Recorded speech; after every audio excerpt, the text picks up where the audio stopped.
ഇനിയും മാസം ഉണ്ടെന്നൊക്കെ പറഞ്ഞത് കല്യാണം ഇങ്ങ് അടുത്തെത്തിയേ. അടുത്ത മാസമാണ് അനിയത്തിയുടെ കല്യാണം. അപ്പോൾ നമ്മൾ അതിന് വേണ്ടി ഒരു കുട്ടി ഷോപ്പിങ്ങിന് ഇറങ്ങിയതാണ്. ഞാനും ഉമ്മായി ഷായനായി വാപ്പായും ആണേ പോയത്. ഇക്കാക്ക് ഡ്യൂട്ടി ഉള്ളതുകൊണ്ട് ഇക്കയിന്ന് വന്നിട്ടില്ലേ. അപ്പോൾ നമ്മളെടുത്ത് ഹോട്ടലിൽ പോയിട്ട് വരാൻ പറഞ്ഞു. അപ്പോൾ നമ്മൾ നമ്മുടെ സ്വന്തം കാട്ടുംപുറം മാമയുടെ ഹോട്ടലിലാണേ പോകുന്നത്.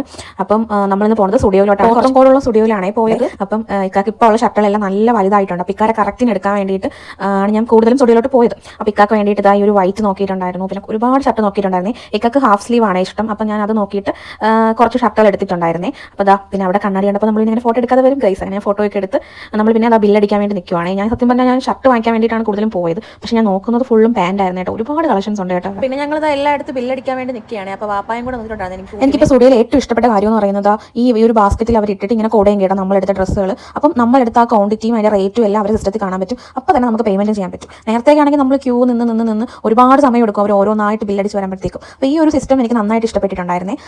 അപ്പോൾ വാപ്പ അവിടെ നിൽക്കുന്ന പുള്ളിയുടെ അടുത്ത് ഭയങ്കരമായിട്ട് കമ്പനി ആയിട്ട് അങ്ങനെ എന്തോ കാര്യങ്ങളൊക്കെ പറഞ്ഞുകൊണ്ട് നിൽക്കുകയാണ്. ഇക്ക വിളിച്ചപ്പോഴത്തേക്ക് വീട് എത്തിയിട്ടുണ്ടെന്ന് പറഞ്ഞിട്ടുണ്ടായിരുന്നേ. അപ്പോൾ എൻ്റെ കോലം കണ്ടില്ലേ, ഒരു കോലത്തിലാണ് വന്ന് കയറിയത്. അപ്പോൾ ഇക്ക വന്നു. അപ്പോൾ ഇക്കാക്ക് ഷർട്ടൊക്കെ കാണിച്ചു കൊടുത്ത് ഇക്കാക്ക് നല്ല ഇഷ്ടപ്പെട്ടെ. കല്യാണത്തിന് ശേഷം ഞാൻ തന്നെയാണ് ഇക്കാക്ക് ഡ്രസ്സൊക്കെ സെലക്ട് ചെയ്ത് കൊടുക്കുന്നത്. ഞാൻ എന്തെടുത്തെടുത്താലും ഒരു കുറ്റമൊക്കെ പറയാറില്ല കേട്ടോ. അപ്പോൾ നമ്മുടെ ഇന്നത്തെ വീഡിയോ ഇത്രയേ ഉള്ളൂ. നമുക്ക് അടുത്ത വീഡിയോ ആയിട്ട് കാണാം. Bye bye.